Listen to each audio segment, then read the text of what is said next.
नमस्कार। Online nursing classes में आपका हार्दिक अभिनंदन। आज हम देखते हैं फंडामेंटल का एक इम्पोर्टेंट टॉपिक, जहाँ से हर एग्जाम में आपको एक दो क्वेश्चन जरूर मिल जाएंगे। आप देखते हैं टॉपिक ट्रेकियोस्टोमी।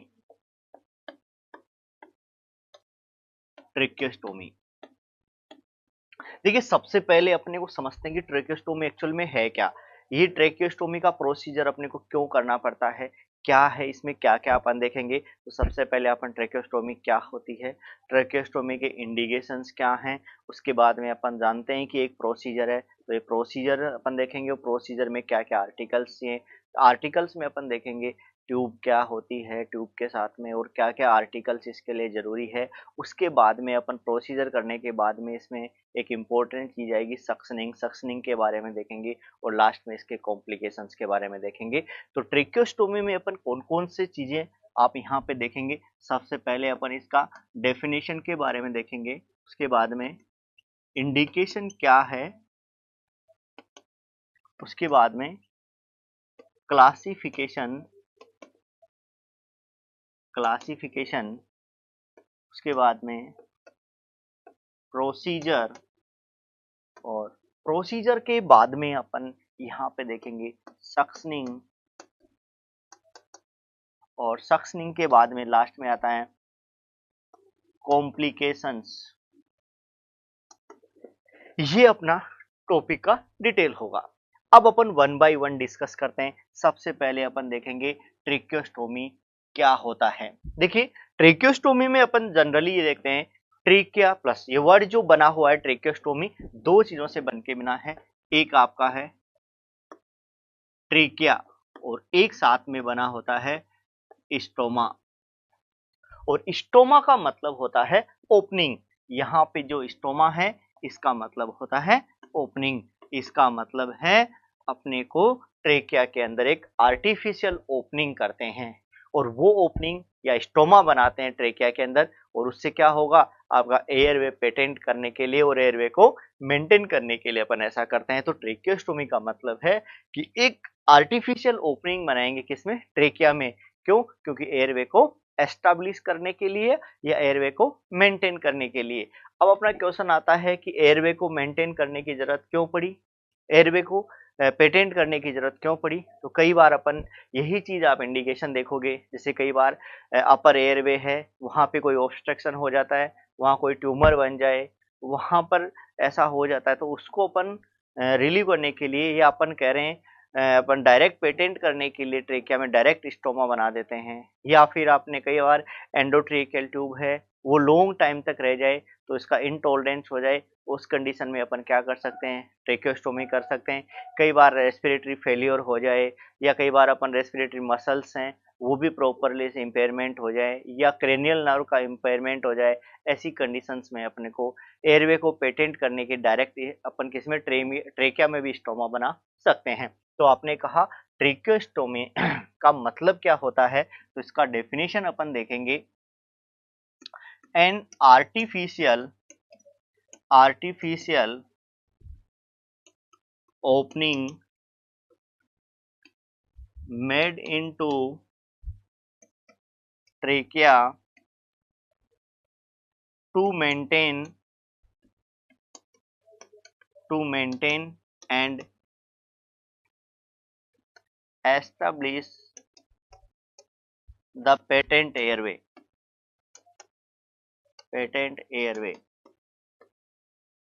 यानी एयरवे को पेटेंट करने के लिए, एयरवे को पेटेंट करने के लिए अपन क्या करते हैं, ट्रेकिया के अंदर एक ओपनिंग कर देते हैं, आर्टिफिशियली ओपनिंग कर देते हैं। वही क्या कहलाती है, ट्रेकियोस्टोमी कहलाती है। अब अपन नेक्स्ट आगे चलते हैं।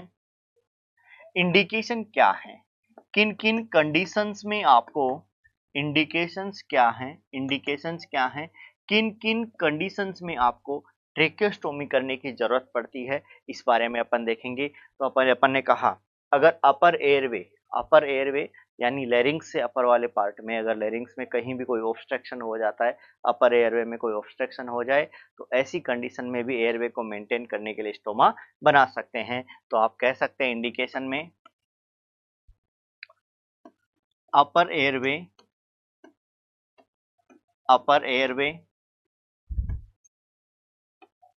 ऑब्स्ट्रक्शन, अपर एयरवे का ऑब्स्ट्रक्शन हो जाए ड्यू टू FBAO, या फिर अपन कह सकते हैं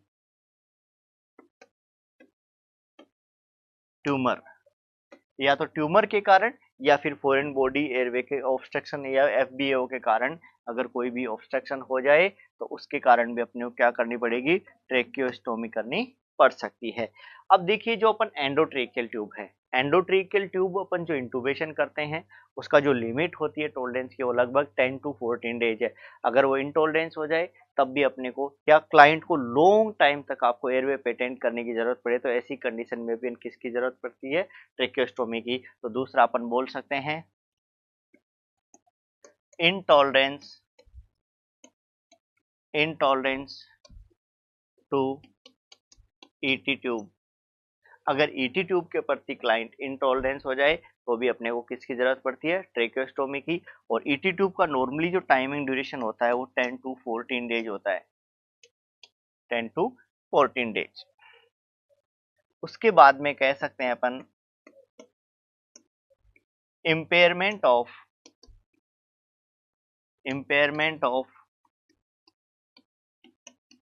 cranial nerves 9th 10th 11th और 12th। Impairment of cranial nerve 11th 9th 10th 11th और 12th, अगर इनमें इम्पेयरमेंट हो जाए तो भी अपने को किसकी जरूरत पड़ती है, ट्रेकियोस्टोमी की जरूरत पड़ती है। कई बार आपने देखा होगा रेस्पिरेटरी फेलियर हो जाता है, रेस्पिरेटरी फेलियर हो जाए ऐसी कंडीशन में भी आपको किसकी जरूरत पड़ती है, ट्रेकियोस्टोमी करने की जरूरत पड़ती है। तो ये आपने देखा इंडिकेशन। अब अपन देखते हैं क्लासिफिकेशन, ट्रेकियोस्टोमी का क्या क्लासिफिकेशन है, क्या इसमें अपन देखते हैं क्लासिफिकेशन के बारे में अपन बात करते हैं। क्लासिफिकेशन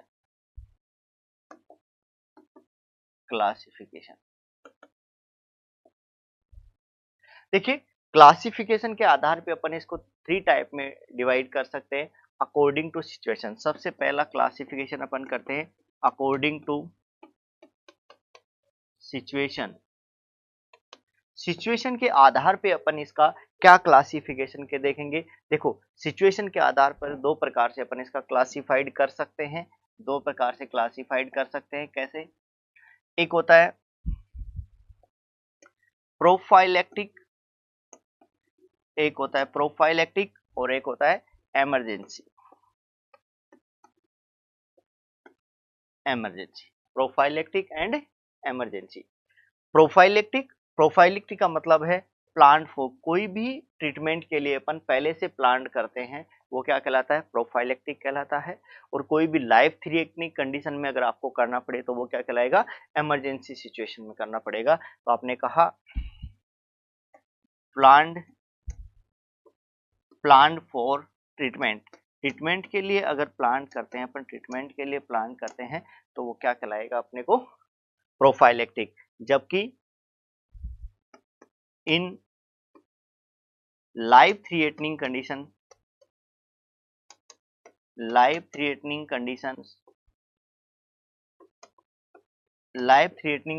में अगर आपको करना पड़े तो वो कंडीशन क्या कहलाएगी, इमरजेंसी कहलाएगी। तो प्रोफाइलेक्टिक मतलब प्लान्ड ट्रीटमेंट है, जबकि अगर कोई भी लाइफ थ्रेटनिंग कंडीशंस में अगर आपको करना पड़े तो वो क्या कहलाएगा, इमरजेंसी। जैसे रेस्पिरेटरी फेलियर हो जाए तो वो क्या है, एक इमरजेंसी कंडीशन है। जबकि अगर मान लीजिए पहले ही आपके लेरिंग्स में कोई ट्यूमर हो रखा है और उस लेरिंग्स की ट्यूमर का सर्जरी करना है तो उससे पहले अपन क्या कर सकते हैं, ट्रेकियोस्टोमी कर सकते हैं एयरवे को पेटेंट करने के लिए। तो सबसे पहला अकॉर्डिंग टू सिचुएशन, दूसरा जो आता है अकॉर्डिंग टू ड्यूरेशन। ड्यूरेशन के आधार पे भी अपन इसका क्लासिफिकेशन कर सकते हैं। और ड्यूरेशन के आधार पर इसका क्लासिफिकेशन 2 टाइप से क्लासिफिकेशन आप कर सकते हैं। एक आता है आपका टेम्परेरी और दूसरा आता है परमानेंट, टेम्परेरी एंड परमानेंट। देखिए टेम्परेरी का मतलब है कुछ टाइम के लिए, और टाइम पीरियड अगर अपन बात करते हैं तो 14 अगर 21 डेज तक करते हैं, 21 डेज तक करते हैं तो इसको अपन क्या बोलेंगे, टेम्परेरी बोलेंगे। जबकि परमानेंट का मतलब है more than 21 days, more than 21 days. 21 days से ज्यादा के लिए अगर अपन करते हैं तो वो क्या कहलाता है, क्या कहलाता है, परमानेंट कहलाता है। तो according to time duration, duration के आधार पे अगर अपन बात करते हैं तो अपन ने कहा टेम्परेरी और परमानेंट के रूप से अपन इसको क्लासिफाइड कर सकते हैं। थर्ड जो इसका क्लासिफिकेशन अपन करते हैं according to placement, according to placement. देखिए प्लेसमेंट के आधार पे भी अपन इसको टू टाइप में क्लासिफाई कर सकते हैं। प्लेसमेंट के आधार पे क्लासिफिकेशन अपन क्या करेंगे, हाई ट्रेकियोस्टोमी, ट्रेकियोस्टोमी, और एक आती है लो ट्रेकियोस्टोमी,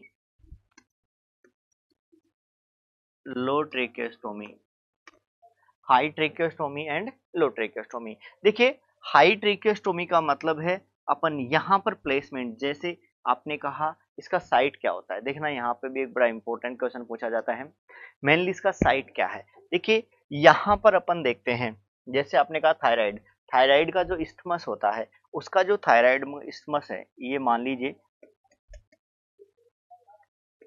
इस्थमस है, थायराइड का इस्थमस, इसका जो ट्रेकियल रिंग होती है, ट्रेकियल रिंग होती है, इस ट्रेकियल रिंग के लगभग यहाँ पे अपन ने कहा T3 लेवल पे होता है। कहाँ पे होता है, T3 पे। या तो अपन इस्थमस से ऊपर की तरफ करें तो T2 और T3 के, या अपन इस्थमस से कहाँ करें, नीचे की तरफ करें तो या तो T2, ये T4 होगा, सॉरी, ये T2 T3 के बीच में या T3 T4 के बीच में करें, तो उसके आधार पे अपन दो प्रकार से क्लासिफाई कर सकते हैं।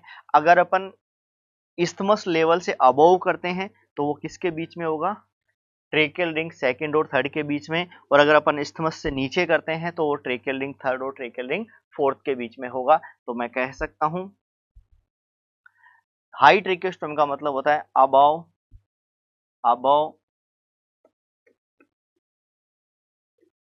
Isthmus level, above isthmus level, और इस्थमस लेवल के अबव भी कहां पर, T2 और T3, यानी 90% केसेज में जो अपन करते हैं वो हाई ट्रेकियोस्टोमी करते हैं, और वो भी कहाँ पे, T2 और T3 के बीच में। ये क्वेश्चन कई बार एग्जाम में पूछा गया है कि कॉमन अपन जो ट्रेकियोस्टोमी करते हैं या इसकी साइट होती है ट्रेकियोस्टोमी की वो कहाँ होती है, तो आपने कहा कॉमनली जो अपन करते हैं वो कहाँ पे की जाती है, T2 और T3 के बीच में की जाती है, ये मोस्ट कॉमन साइट मानी जाती है।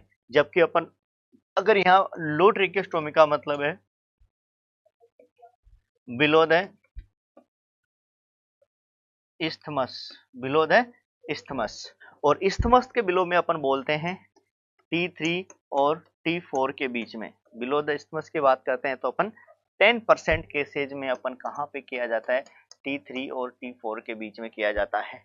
तो अगर आपको बोला जाए कि मोस्ट कॉमनली अपन कहाँ पे करते हैं, तो आपने कहा कहाँ पे, T2 और T3 के बीच में किया जाता है, जबकि T3 और T4 के बीच में भी कर सकते हैं, लेकिन 90% केसेज में यहाँ अगर ये ऑप्शन में ही नहीं है तो अपन कॉमनली किसको बता सकते हैं, T3 और T4 को। तो ये आपका क्लासिफिकेशन था। क्लासिफिकेशन के बाद में अपन थोड़ा सा और आगे चलते हैं एक्चुअल में ये प्रोसीजर क्या है, जो ट्रेकियोस्टोमी का प्रोसीजर है, क्या प्रोसीजर है, कैसे अपन इस प्रोसीजर को परफॉर्म करेंगे, इसके बारे में अपन थोड़ा सा डिस्कस करते हैं। देखिए जब भी आप किसी प्रोसीजर की बात करते हैं, प्रोसीजर जब भी अपन करने जाएंगे, सबसे पहले अपन को आर्टिकल्स के बारे में देखना होगा कि कौन कौन से आर्टिकल्स अपन प्रोसीजर में यूज करते हैं। तो सबसे पहले मैं बात करूंगा आर्टिकल्स की, कौन कौन से आर्टिकल्स हैं वो इस प्रोसीजर में यूज किए जाएंगे, ये करते हैं अपन जनरली। देखिए आर्टिकल्स में सबसे पहले अपन जो यूज करेंगे वो है ट्रेकियोस्टोमी, ट्रेकियोस्टोमी ट्यूब। सबसे पहले जो अपन यहाँ पे यूज करेंगे आर्टिकल्स में, वो आर्टिकल्स में अपन किसका यूज करेंगे, ट्रेकियोस्टोमी ट्यूब का, क्योंकि सबसे पहले आपके पास ट्यूब होनी चाहिए। अब ट्यूब कैसी होती है, देखिए ये जो आपकी ट्रेकियोस्टोमी ट्यूब है उसके कौन कौन से पार्ट्स होते हैं, क्या होता है इसके बारे में अपन डिस्कस करते हैं थोड़ा सा। देखिए इसका ट्यूब के बारे में थोड़ा सा अपन डिस्कस करेंगे। ये है ट्रेकियोस्टोमी ट्यूब। ये ट्रेकियोस्टोमी ट्यूब के 3 पार्ट आप देख रहे हैं। एक पार्ट आपका यहाँ पे ये है, ये वाला जो पार्ट है ये वाला, इसको बोलते हैं आउटर कैनुला। ये जो आपका पार्ट है इसको बोलते हैं आउटर कैनुला। ये जो इसका एक पार्ट है इसको बोलते हैं इनर कैनुला, और एक ये पार्ट है इसको बोलते हैं ऑब्ट्यूरेटर। ऑब्ट्यूरेटर। तो आपने कहा 3 पार्ट हो गए आपकी ट्यूब के। एक हो गया आउटर कैनुला, एक हो गया इनर कैनुला, और एक हो गया आपका ऑब्ट्यूरेटर। अगर इसके मैं सीक्वेंस की बात करता हूँ कि इनमें सीक्वेंस सबसे पहले जो फर्स्ट सीक्वेंस होती है वो कौन सा, ऑब्ट्यूरेटर जरूरी है। उसके बाद में अपन किसका यूज करते हैं, आउटर कैनुला का। उसके बाद में अपन किसका यूज करते हैं, इनर कैनुला का। तो ये इसकी सीक्वेंस में है। देखिए आउटर जो कैनुला होता है, जो अपन ट्रेकियोस्टोमा बनाते हैं, स्टोमा में जो ओपन होता है या स्टोमा के जो ओपन करने का काम करता है और स्टोमा में फिट होता है, वो कौन सा होता है, आउटर कैनुला। देखिए आउटर कैनुला के यहाँ पे एक क्या पाया जाता है, ये देखिए, ये इसको बोलते हैं अपन कफ। इसको बोलते हैं कफ। ये कफ होता है। इस जो कफ होता है, इस कफ का जो प्रेशर होता है आपका, वो कहाँ होता है, कितना होता है, 20 to 25 mm ऑफ Hg। इस जो कफ का प्रेशर है वो कितना होता है, 20 से लेकर के 25 mm ऑफ Hg। 20 से लेकर 25 mm ऑफ Hg। ये जो आपके कफ है, इस कफ के यहाँ पे ये जो पाया जाता है, इसको अपन बोलते हैं फेस प्लेट। इसको क्या बोला जाता है, फेस प्लेट के रूप में अपन बोलते हैं, जिसको अपन नेक के अंदर क्या करते हैं, नेक में क्या कर सकते हैं, टाई किया जा सकता है, नेक में इसको फिक्स किया जा सकता है, इसके यहाँ सुसर भी कर सकते हैं। एक आपको एक और दिखाई दे रहा है, ये जो आपका ये वाला पार्ट है, ये वाला पार्ट, इस वाले पार्ट को अपन बोलते हैं पाइलोट बैलून। क्या बोलते हैं, पाइलोट बैलून। इस वाले पार्ट को अपन बोलते हैं पाइलोट बैलून। ये जो पाइलोट बैलून है, ये पाइलोट बैलून इस जो कफ होता है, इस कफ के प्रेशर को मेंटेन करने का काम करता है, इसको इन्फ्लेट और डिफ्लेट करने का काम करता है। तो ये 3 चीजें हैं आपने यहाँ देखा। एक यहाँ पे होता है, ये जो आपने यहाँ देखा, ये होता है कनेक्टर। इसको बोलते हैं कनेक्टर। ये 15 mm का कनेक्टर होता है। इसको 15 mm का कनेक्टर होता है। इसको यहाँ पर जहां से अपन इसको वेंटिलेटर से, एम्बू से या किसी भी डिवाइस से कनेक्ट करके ऑक्सीजनेट कर सकते हैं। तो आपने कहा आउटर कैनुला। आउटर कैनुला में आपने कहा क्या क्या, पाइलोट बैलून है, ये है इनर कैनुला। इनर कैनुला की जरूरत क्यों पड़ती है, देखिए कई बार होता क्या है, जब भी अपन आउटर कैनुला फिक्स करते हैं, आउटर कैनुला अपन लगाते हैं, उसके बाद में म्यूकस का जो सिक्रीशन है इनिशियली स्टेज में, वो क्या होता है, बहुत ज्यादा, और कई बार म्यूकस प्लग बच जाता है। और कई बार जब अपन सक्शनिंग करते हैं, उससे भी म्यूकस प्लग क्या नहीं होता, रिमूव नहीं होता। तो ऐसी कंडीशन में अपन किसका यूज करते हैं, इनर कैनुला का यूज किया जाता है। और इनर कैनुला का यूज करने से बेनिफिट क्या होगा कि जैसे ही कोई म्यूकस प्लग बनता है, वो कहाँ बनेगा, इनर कैनुला। इनर कैनुला होते हैं वो रियूजेबल भी होते हैं और डिस्पोजेबल भी होते हैं। अपन उसको डिस्पोज करके दूसरा यूज कर सकते हैं। तो इनर कैनुला के यूज से अपने को बार बार इस ट्रेकियोस्टोमी ट्यूब को रिमूव करने की जरूरत नहीं पड़ेगी। इसलिए अपन जनरली किसका यूज करते हैं, इनर कैनुला का। यानी इंटेंसिव केयर प्रोवाइड करने के लिए अपन जनरली इसका किसका, इनर कैनुला का यूज कर सकते हैं। ऑब्ट्यूरेटर क्या है, ऑब्ट्यूरेटर एक ऐसी डिवाइस है जो ऑलवेज और ऑलवेज बेड साइड प्रेजेंट होनी चाहिए। क्योंकि जब भी अपन ट्यूब को, ये एक स्टिलेट की तरह काम करता है, जब भी अपन ट्रेकियोस्टोमी ट्यूब को इंसर्ट करेंगे और रिमूव करेंगे, उस टाइम सबसे पहला जो यूज करते हैं वो किसका करते हैं, ऑब्ट्यूरेटर का करते हैं। तो ऑब्ट्यूरेटर क्या है, एक प्रकार से अपन रिमूविंग में और इंसर्टिंग में हेल्प करता है। तो ये तो इसके पार्ट हो गए। दिल्ली एम्स में कई बार यहाँ से एक क्वेश्चन पूछा जाता है, डीकैनुलाइजेशन क्या है, व्हाट इज डीकैनुलाइजेशन। तो अपन कहेंगे रिमूविंग ऑफ आउटर कैनुला या removing of tracheostomy tube. Tracheostomy tube को रिमूव करना क्या कहलाता है आपका, क्या कहलाता है, डीकैनुलाइजेशन कहलाता है। तो ये अपन ने 1 by 1 देखा। पाइलोट बैलून क्या है, ये पायलट, ये कफ है, इस कफ के अंदर डिफ्लेट और इन्फ्लेट करने के लिए पायलट बैलून, यहाँ से अपन इसको पायलट बैलून बोलेंगे। ये आउटर कैनुला है, ये इनर कैनुला है, इसको अपन क्लीन कैसे करते हैं इसके बारे में अपन डिस्कस करेंगे। और ये एक क्या है, ऑब्ट्यूरेटर। दोस्तों कई बार इसका डायग्राम भी इंपॉर्टेंट है, कई बार डायग्राम से रिलेटेड भी क्वेश्चन पूछा जाता है कि ट्रेकियोस्टोमी का ये किसका डायग्राम है, तो ये ट्रेकियोस्टोमी का डायग्राम है। अब इसके बारे में वन बाय वन अपन देखते हैं। देखिए सबसे पहले ट्यूब का जो पार्ट था वो आपने कहा आउटर कैनुला, जो सबसे पहला पार्ट था वो क्या था, आउटर कैनुला। और आउटर कैनुला अपन ने क्या कहा, किसमें रहता है, कहा, फिक्स इन स्टोमा। इसको अपन क्या करते हैं, फिक्स्ड इन स्टोमा, स्टोमा में फिक्स करते हैं। एंड ओपन द एयरवे, ये किसमें फिक्स होता है, स्टोमा में फिक्स होता है। और क्या काम करता है, एयरवे को ओपन करने का काम करता है। क्लियर है, तो ये है। अब इसके अंदर अपन ने कहा ये जो आउटर कैनुला होता है, इस आउटर कैनुला कफ्ड भी हो सकता है और अनकफ्ड भी हो सकता है। कफ का क्या बेनिफिट है, कफ का प्रेशर कितना होता है, इन सब चीजों के बारे में अपन डिस्कस करेंगे। ये आउटर कैनुला। दूसरा आपने कहा inner cannula, inner cannula. Inner cannula कहाँ, इनर कैनुला का क्या यूज है, ये अपन ने कहा किस में फिट होता है, fit in outer cannula, fit in outer outer cannula. ये आउटर कैनुला के अंदर क्या होता है, फिट होता है और आउटर कैनुला की पेटेंसी को मेंटेन करता है। क्या काम करता है, maintain the patency of outer cannula. Outer cannula की पेटेंसी को मेंटेन करने का काम भी कौन करता है, इनर कैनुला। ये इनर कैनुला होता है वो रीयूजेबल भी होता है और डिस्पोजेबल भी होता है। इट कैन बी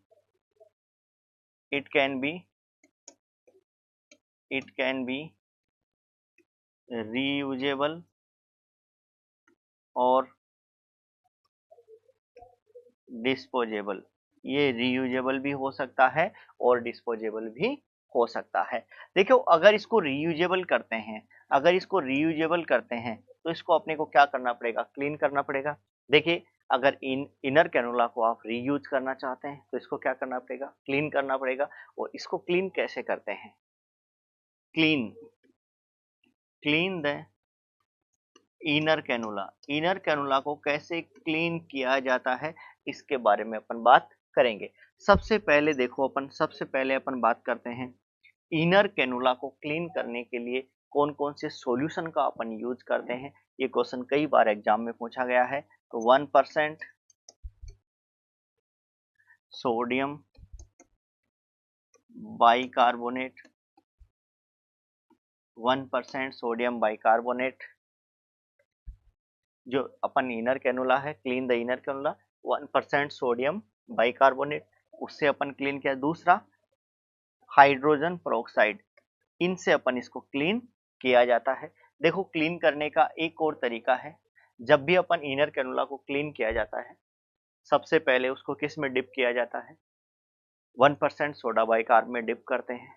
उसके बाद में उसको अपन लगभग किससे, टेप वाटर के साथ उसको वॉश करते हैं। तो ये अपन ने कहा थिकनेस करने के लिए। उसके बाद में उसको क्लीन करने के लिए, स्टरलाइजेशन करने के लिए इसको बॉईल कर सकते हैं। बॉईल करने के बाद ठंडा करके अपन रीयूज कर सकते हैं। तो देखिए हमेशा इसको जो वॉश किया जाता है इनर कैनुला को, वो किसके किया जाता है, वॉश विद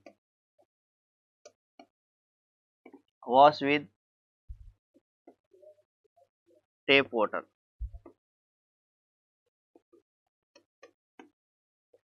वाटर, नल के नॉर्मल पानी के नीचे अपन इसको क्या करेंगे, वॉश करते हैं। कभी भी इसको बॉयल वाटर में वॉश नहीं किया जाता, नहीं तो म्यूकस का क्या हो जाएगा, कोएगुलेशन हो जाएगा। ठीक है, तो डू नॉट वॉश विद, एक बात यहाँ नोट लगा के लिख दीजिए, do not wash with boil water because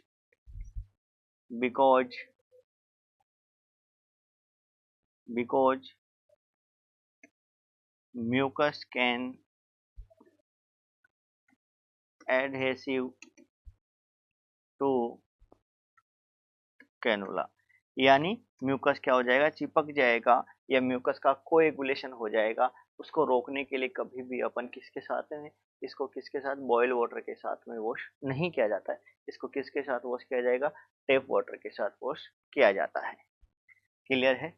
आगे फिर से अपन चलते हैं। थर्ड पार्ट आपने बताया ऑब्ट्यूरेटर। थर्ड जो पार्ट आपने बताया वो क्या है, obturator.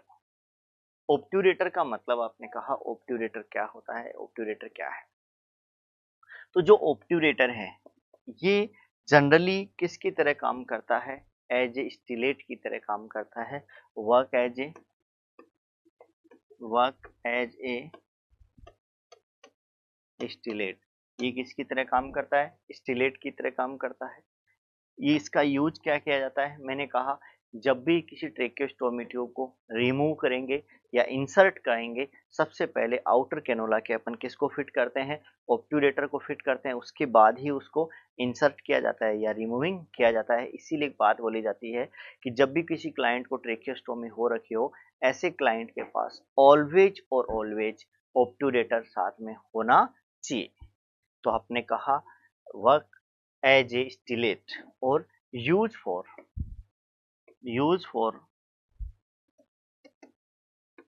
inserting and removing of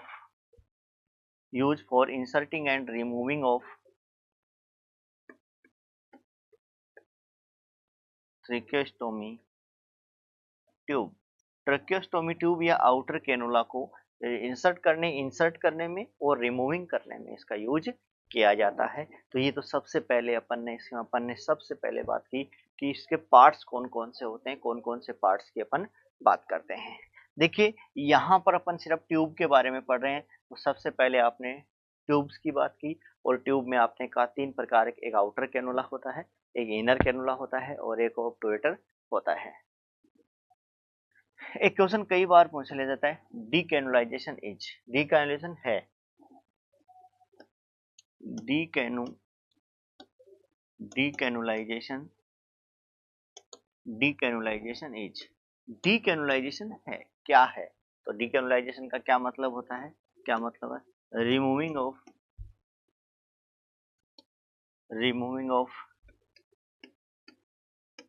tracheostomy tube, removing of tracheostomy tube. तो डीकैनुलाइजेशन का मतलब होता है रिमूविंग ऑफ ट्रेकियोस्टोमी ट्यूब। ये क्वेश्चन पूछा जा सकता है, ये इसका आंसर है। क्लियर है। तो कई बार ऐसा छोटा मोटा क्वेश्चन, ये दिल्ली एम्स 2015 और 2016 में ये पूछा गया था कि डीकैनुलाइजेशन क्या होता है। अब अपन आगे चलते हैं। साइज ऑफ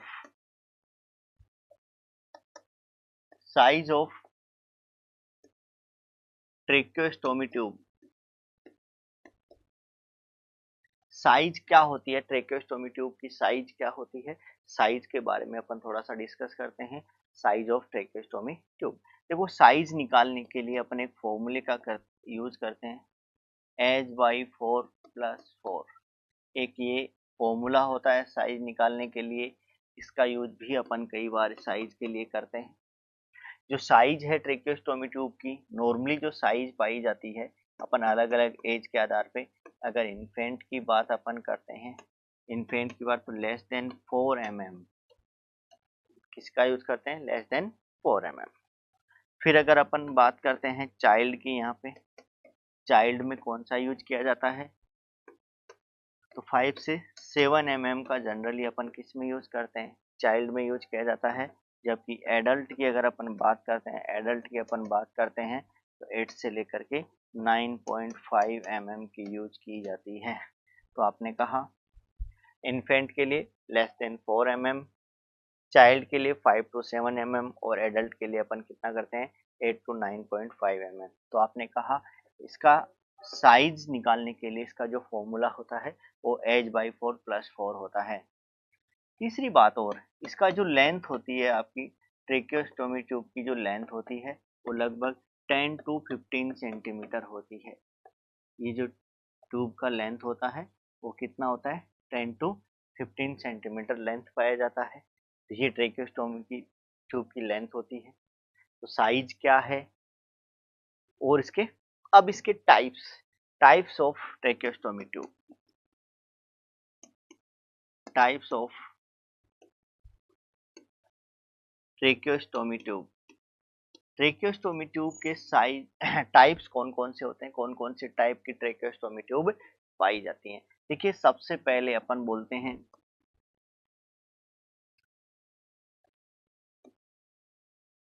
डबल ल्यूमेन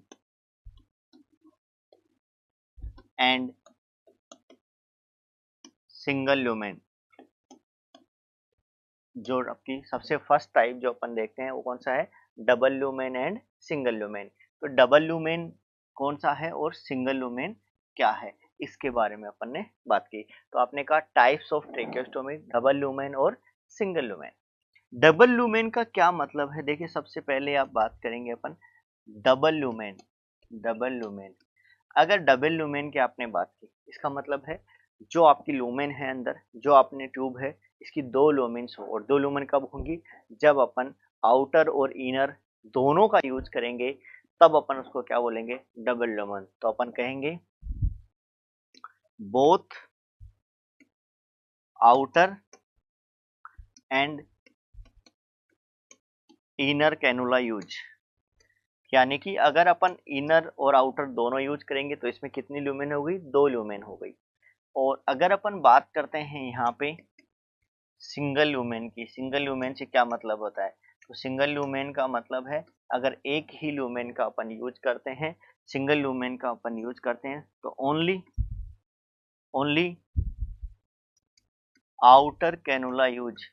अगर केवल अपन आउटर कैनुला यूज करते हैं तो वो क्या कहलाएगा, सिंगल ल्यूमेन। तो डबल ल्यूमेन यानी दो ल्यूमेन, इसका मतलब है आउटर और इनर दोनों यूज करते हैं, और अगर सिंगल है तो ओनली और ओनली आउटर कैनुला यूज करते हैं। देखिए दूसरा जो इसका टाइप है वो अपन बोलते हैं कफ्ड और अनकफ्ड क्या होती है। तो कफ्ड का मतलब क्या है, तो अपन दूसरा टाइप बोलेंगे cuffed and uncuffed, cuffed and uncuffed tube. Uncuffed और कफ्ड ट्यूब क्या होगा, तो कफ्ड ट्यूब का क्या मतलब है और अनकफ्ड ट्यूब का क्या मतलब है, क्लियर है। सबसे पहले अपन बात करते हैं cuffed tracheostomy tube. Cuffed tracheostomy tube, cuffed tracheostomy tube, जो कफ्ड ट्रेकियोस्टोमी ट्यूब है यानी कि जिसमें कफ प्रेजेंट होता है जिस ट्यूब में वो क्या कहलाएगी, कफ्ड कहलाएगी, और जिसमें कफ प्रेजेंट नहीं होता है वो क्या कहलाएगी, अनकफ्ड कहलाएगी। तो कफ्ड का मतलब है यहाँ पे जिसमें आपका कफ प्रेजेंट होगा। तो सबसे पहली बात तो इसमें कफ प्रेजेंट है, कफ प्रेजेंट है नंबर एक बात तो आपने कहा इसमें कफ प्रेजेंट होगा। दूसरी बात, कफ्ड ट्रेकियोस्टोमी के एडवांटेज क्या क्या है, क्यों आप कफ का यूज करते हैं, कफ्ड का यूज करते हैं। देखिए कोई भी नली है, ये नली मान लीजिए, इसमें अपन ये ट्यूब को क्या कर रहे हैं, फिक्स कर रहे हैं। इस ट्यूब में एक तो यहाँ पे कफ हो, एक कफ नहीं है, अगर कफ नहीं है तो एक तो ये प्रॉपर सिक्योर नहीं रहेगी, दूसरा लीकेज होने के चांस होते हैं, तीसरा टाइडल वॉल्यूम मेंटेन नहीं होगा, फोर्थ अगर यहाँ से कोई भी फॉरेन बॉडी अंदर जा सकता है। मान लीजिए ये जो ट्यूब है और इसके यहाँ पे क्या है, कफ है, और कफ इसको, और उसके बाद में आपने इसको कफ को क्या कर दिया, इन्फ्लेट। तो सबसे पहले तो क्या करेगा, ट्यूब क्या होगी, प्रॉपर सिक्योर रहेगी, ठीक है। दूसरी बात क्या है, लीकेज नहीं होगा।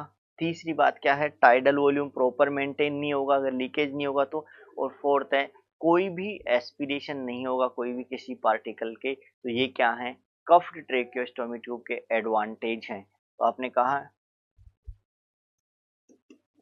Advantage, advantage of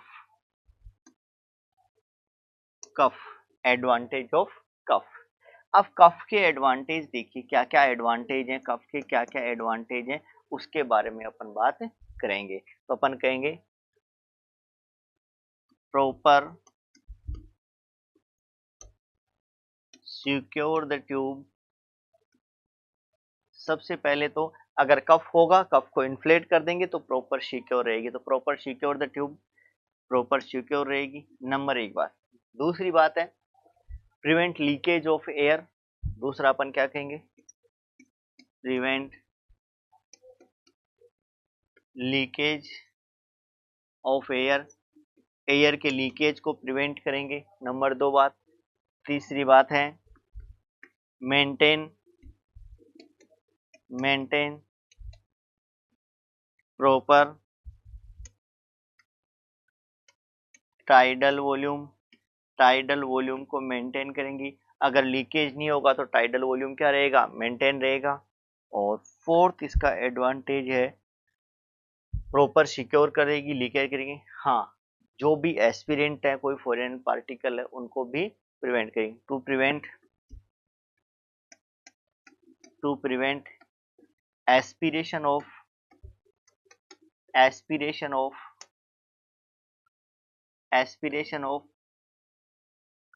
to prevent aspiration of foreign particle, to prevent aspiration of foreign particles, foreign particles के एस्पिरेशन को भी रोक सकते हैं। तो ये किसके एडवांटेज है, कफ के एडवांटेज है, कफ के कारण ऐसा हो सकता है। तो आपने कहा सबसे पहले कफ्ड, दूसरा आपने कहा जो दूसरी अनकफ्ड,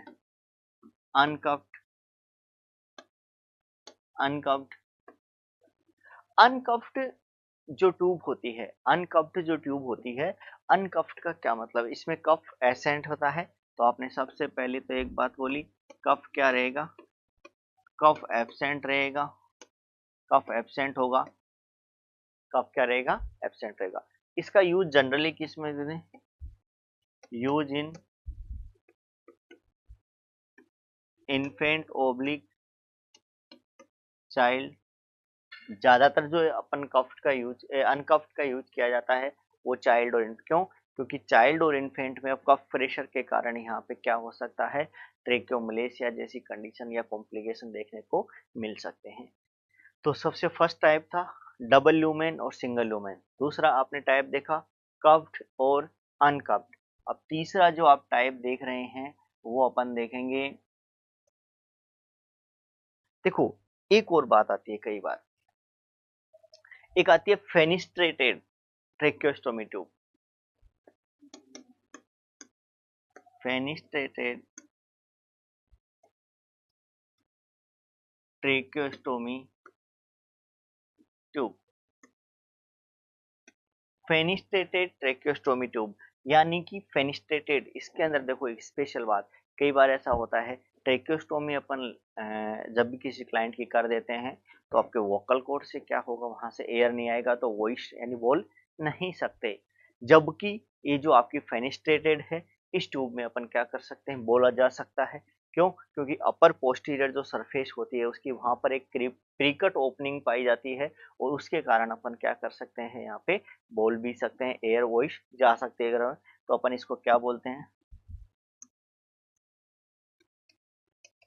टॉकिंग ट्रेकियोस्टोमी ट्यूब भी बोलते हैं, टॉकिंग ट्रेकियोस्टोमी ट्यूब भी बोलते हैं। अपन ने कहा इसको अपन टॉकिंग ट्रेकियोस्टोमी ट्यूब भी बोला जाता है। अब ये फेनिस्ट्रेटेड भी दो प्रकार की हो सकती है, फेनिस्ट्रेटेड भी दो प्रकार की हो सकती है, ये एक कफ्ड भी हो सकती है, कफ्ड भी हो सकती है और एक अनकफ्ड भी हो सकती है। तो आपने कहा फेनिस्ट्रेटेड ट्यूब भी दो प्रकार की होती है, एक आपने कहा कफ्ड होती है और एक आपने कहा अनकफ्ड भी होती है। देखिए फेनिस्ट्रेटेड ट्यूब क्या है, ये जो आप ट्यूब देख रहे हो, ठीक है, ये ट्यूब में आपने देखा फेनिस्ट्रेटेड और नॉन फेनिस्ट्रेटेड में डिफरेंस। यहाँ पे ये देखिए, ये प्रीकट ओपनिंग पाई जाती है, a precut opening made on posterior surface of tube, यानी ट्यूब के पोस्टीरियर सरफेस पे यहाँ पे एक ये ओपनिंग, प्रीकट ओपनिंग पाई जाती है और इससे क्या होगा, एयर का जो मूवमेंट होगा वो कहाँ पे होगा, वोकल कॉर्ड से होगा। तो इसमें अपन कुछ वॉइस भी अपन बोल भी सकते हैं, जबकि ये वाली है इस पे किसी प्रकार की कोई ओपनिंग नहीं है, इसलिए अपन इसको क्या बोलते हैं, नॉन फेनिस्ट्रेटेड ट्यूब भी बोला जाता है। तो फेनिस्ट्रेटेड का मतलब जिसके ऊपर ओपनिंग पाई जाती है वो फेनिस्ट्रेटेड कहलाती है, और जिसके ऊपर यहाँ पर पोस्टेड सरफेस से किसी प्रकार की कोई ओपनिंग नहीं पाई जाती है वो क्या कहलाएगी, नॉन फेनिस्ट्रेटेड ट्यूब कहलाती है। तो ये तो अपन सबसे पहले आप आर्टिकल्स की बात कर रहे थे, और आर्टिकल्स में सबसे जो इम्पोर्टेंट आर्टिकल है वो आपका क्या है, यहाँ पे क्या होगा, ट्यूब, ट्रेक्योस्टोमी ट्यूब। अब ट्यूब के साथ में और क्या क्या चाहिएगा आपको, क्या क्या आर्टिकल्स की जरूरत पड़ेगी, तो अपन कह सकते हैं ट्रेकियल डायलेटर होगा, डबल हुक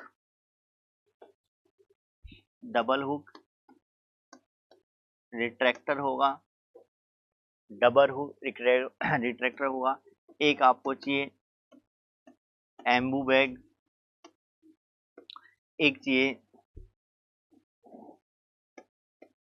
सर्जिकल ब्लेड आपको जरूरत पड़ेगी। देखते जाइए क्या क्या आर्टिकल्स अगर हम बात करते हैं, एक आपको O2 सोर्स की जरूरत पड़ेगी, एक आपको सक्शन मशीन की जरूरत पड़ेगी, एक आपको सूचर की जरूरत पड़ेगी। तो ये कुछ आर्टिकल्स आपने देखे जो आपको जरूरत पड़ेगी। सक्शन मशीन हो गई, सक्शन मशीन के साथ सक्शन कैथेटर आपको जरूरत पड़ेगी, सक्शन कैथेटर के साथ में आपको यहाँ पे लोकल एनेस्थेटिक एजेंट की जरूरत पड़ेगी, लोकल एनेस्थेटिक एजेंट की जरूरत पड़ेगी, लोकल एनेस्थेटिक एजेंट की जरूरत पड़ेगी। अब लोकल एनेस्थेटिक जो एजेंट है उसमें यहाँ पे अपन किसका यूज करते हैं, ये इंपॉर्टेंट है। देखिए लोकल एनेस्थेटिक जो एजेंट है उसमें अपन लिडोकेन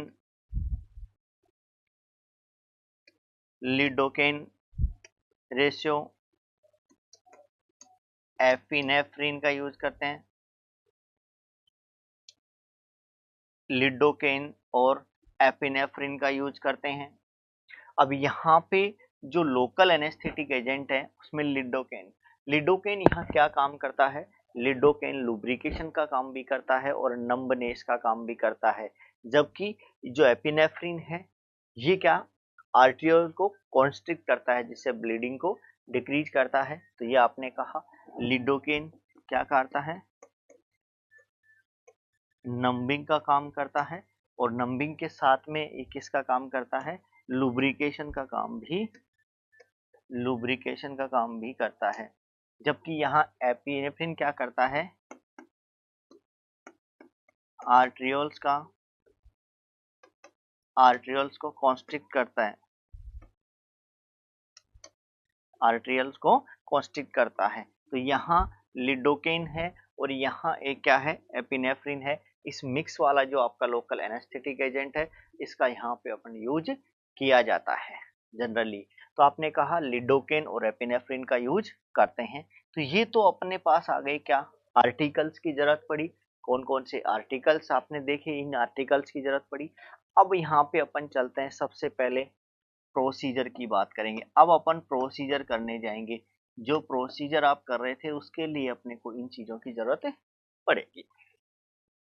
प्रोसीजर में सबसे पहले क्या क्या चीजें जरूरी हैं आपके लिए, इन चीजों के बाद सबसे पहले तो आपका पोजीशन देखिए, क्लाइंट का पोजीशन क्या होगा। सबसे पहले अपन बात करेंगे पोजीशन पे।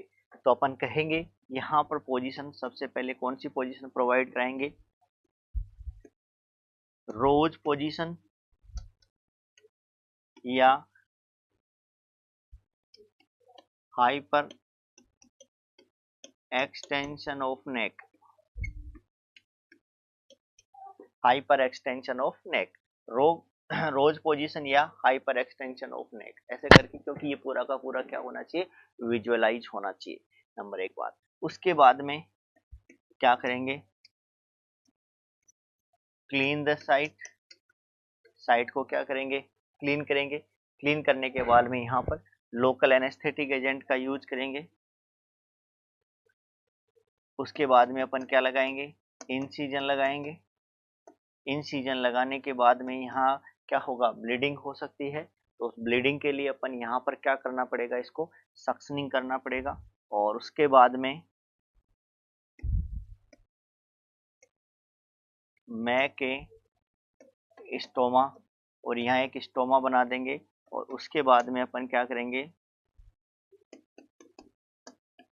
Insert the tracheostomy tube, insert the tracheostomy tube, और ट्रेकियोस्टोमी ट्यूब को क्या करेंगे, इंसर्ट करेंगे। अब इंसर्ट करने के बाद में सबसे पहला काम यहाँ क्या करना चाहिए, देखो जैसे ही कोई भी ट्यूब आपने इंसर्ट किया है तो सबसे पहले उसका प्लेसमेंट चेक करेंगे। तो अपन कहेंगे check placement of tube, tube का यहाँ पर क्या करेंगे, प्लेसमेंट को चेक किया जाएगा, प्लेसमेंट को चेक करेंगे। तो आपने कहा check placement of tube, tube का प्लेसमेंट चेक करेंगे। दूसरी बात यहाँ देखिए, इंसर्ट द ट्रेकियोस्टोमी ट्यूब, दूसरा आपने कहा check placement of the tube, tube का यहाँ पर क्या किया जाएगा, प्लेसमेंट। अब प्लेसमेंट कैसे चेक करेंगे, देखो इसके लिए दो मेथड हैं, या तो अपन एक्सरे देख एक्सरे से कर सकते हैं, या फिर अपन दूसरा यहाँ ऑस्कल्टेशन से कर सकते हैं, ऑस्कल्टेशन से कर सकते हैं। जब अपन एक्सरे की बात करते हैं तो इसको तो अपन बोलते हैं कन्फर्मेटिव, ये जो आपका एक्सरे है ये तो क्या है, कन्फर्मेटिव है। दूसरा अपन इस ऑस्कल्टेशन कर सकते हैं, और ऑस्कल्टेशन किसके हिसाब से कर सकते हैं, स्टेथोस्कोप, किसकी सहायता से कर सकते हैं, स्टेथोस्कोप की सहायता से अपन चेक कर सकते हैं अगर प्लेसमेंट कंफर्म है। और इसका जो अपन लोकेशन जो होती है, ये कहाँ अपन कहाँ रखते हैं इसको, 1 से 2 centimetre above the carina, carina से लगभग कहाँ होगी ये, 1 से 2 सेंटीमीटर अबव होगी। ये क्वेश्चन भी कई बार पूछ लिया जाता है कि इनका यहाँ पर प्लेसमेंट कहाँ, यानी इसका कहाँ तक प्लेसमेंट करते हैं, कहाँ तक, तो 1 से 2, 1.2 नहीं, 1 से 2 सेंटीमीटर, 1 से 2 सेंटीमीटर अबव द कैरिना। तो दो प्रकार से कंफर्मेशन कर सकते हैं, एक्सरे या फिर दूसरा ऑस्कल्टेशन। और ऑस्कल्टेशन जब अपन एयर पुश करते हैं, ट्यूब में एयर पुश, और बायलेटरल अपन क्या करेंगे, एयर एंट्री चेक करते हैं, अगर ठीक है तो इसका मतलब आपकी ठीक है। और जो साउंड अपन देखते हैं उसको जो हुश साउंड बोला जाता है, क्या बोला जाता है, हुश साउंड। यहाँ पर जो साउंड अपन सुनते हैं उसको अपन बोलते हैं हुश साउंड, जो साउंड यहाँ पे अपन सुनते हैं उसको अपन क्या बोलेंगे, हुश साउंड। तो ये आपका ट्रेकियोस्टोमी का प्रोसीजर कंप्लीट है। तो ट्रेकियोस्टोमी प्रोसीजर जो आपने किया है उसके लिए क्या क्या चीजें आपने जरूरी हैं, सबसे पहले आपने देखा ट्रेकियोस्टोमी क्या होती है, उसके बाद में आपने देखा क्लासिफिकेशन क्या है, इंडिकेशंस क्या हैं, क्लासिफिकेशन, उसके बाद प्रोसीजर पे गए। प्रोसीजर में सबसे पहले आपने आर्टिकल्स की बात की, आर्टिकल्स में सबसे पहले ट्रेकियोस्टोमी ट्यूब के बारे में, इसके टाइप्स के बारे में, साइज के बारे में, लेंथ के बारे में, इनमें सब, इसके अलावा कुछ और आर्टिकल्स के बारे में बात की। ये पूरा प्रोसीजर आपने किया। अब अपन स्टोमा है, स्टोमा को हम केयर करेंगे, स्टोमा को अपन हमेशा चेक करते रहेंगे। स्टोमा को मेनली किसके लिए चेक करेंगे, स्टोमा के लिए, क्योंकि ब्लीडिंग तो नहीं हो रही है ज़्यादा, पुरुलेंट ड्रेनेज है, कलर चेंज तो नहीं हो रहा स्टोमा का, इन सब के बारे में बात करेंगे। थैंक यू दोस्तों, आज अपन यहीं तक देखेंगे।